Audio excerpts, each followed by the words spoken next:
It's 20 minutes past 7. Now, the NDIS is a big topic of conversation at the moment, with the ABC's Disability Affairs Unit currently doing a national deep dive investigation into the government scheme and wanting to look for people's stories about its successes and its failures as it celebrates 10 years in existence. Now, one of the people working as an NDIS provider is Hayley Gray, who is a behaviour support practitioner based in Mudgee. Now, she says that utilising positive behaviour support services in the Central West can really have a meaningful impact on people's social connections, skills, and give them more freedom. So one of the first questions I asked her when we met is, what is positive behaviour support exactly?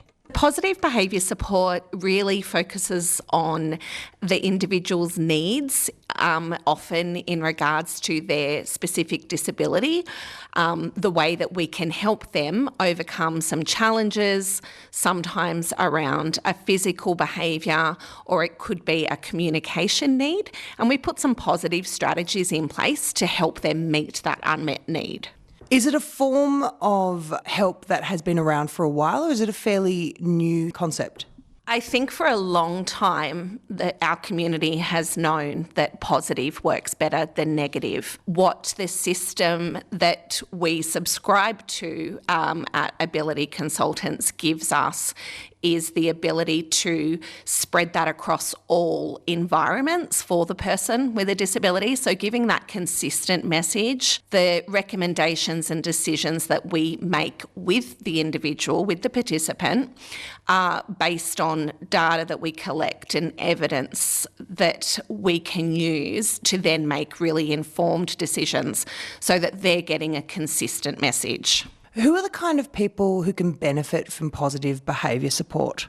Anybody. Anybody that wants to communicate and improve their quality of life. What we see a lot of through the NDIS are people with disabilities. Sometimes they can be quite complex. Things might be changing in their lives. They might be getting older. They might be moving. Their type of employment or residential area that they're in might be changing.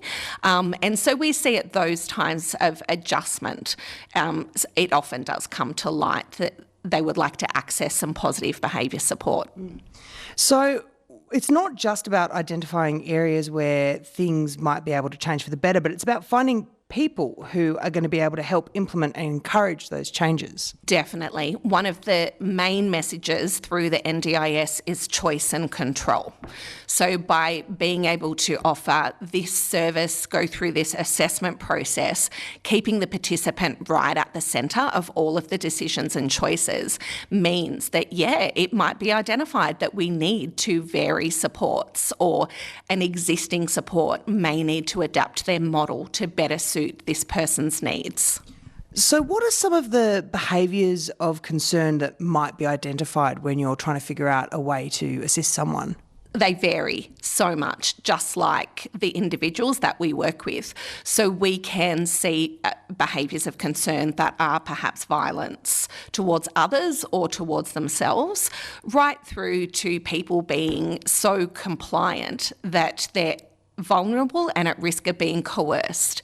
And that's also something that is concerning in their life and impacts their quality of life. So I know that this is probably going to depend on the person and the issue, but can you tell me some of the positive behaviour support strategies that might be implemented? Yeah, so again, yes, you're right. It would vary from person to person and depending on their disability diagnosis. It could be something as simple as changing where a child sits in a classroom, or it could be around a personal hygiene routine where somebody is struggling to learn some sort of skill but they don't know how to communicate that, so we're seeing refusal to participate. So we need to work through what kind of schedule is or skill building is going to support them in that area. And I'm sure that when we're dealing with disability, there is a huge spectrum of how it affects certain people. And for some people, they may be able to articulate what they need help with. For others, depending on what the disability is, they might not always be able to put into words why they don't want to do something, or that they're so scared that they're acting out. Is that fair to say? And is that a challenge for you in your job? I think as humans, we can all resonate with the fact that sometimes we can't find the right words or the right communication.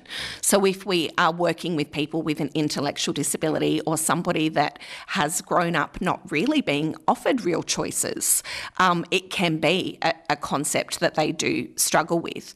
It's really important to incorporate all of the stakeholders around that person to get as much information as possible so that we can make really informed evidence-based decisions. When we say disability, it is a really broad term. What kind of disabilities do you work with as part of your role in positive behaviour support? You're right, really broad.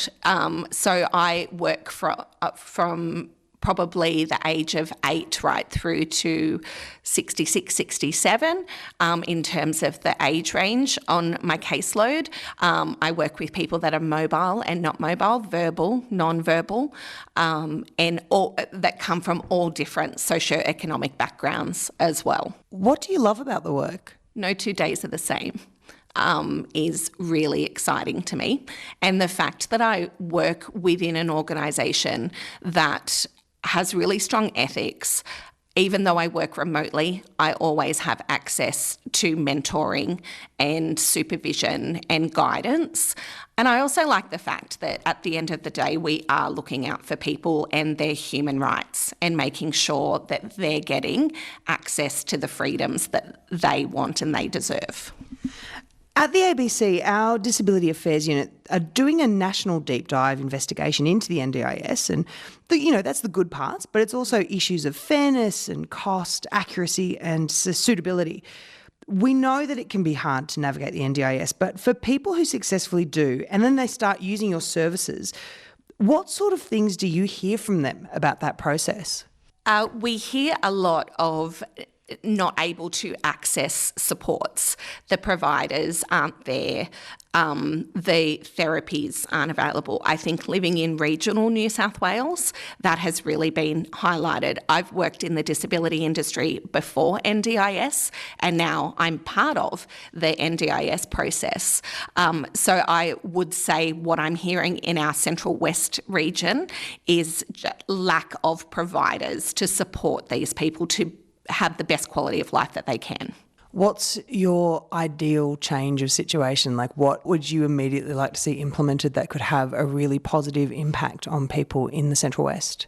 I think education for existing providers on how they really can offer real choice and control, how to give people that may not have the capacity to make intricate decisions, how they can support them to increase their knowledge around what they can choose within their own community so that we can really highlight the skills that are existing with people with disability as well as their untapped potential. Thank you so much for your time today. You're so welcome. Thank you.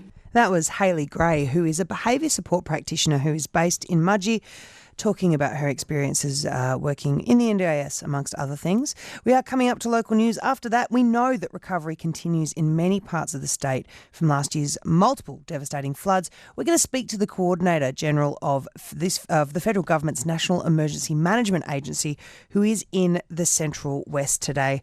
All that and a whole lot more coming up on ABC Western Plains and Central West with me, Jess.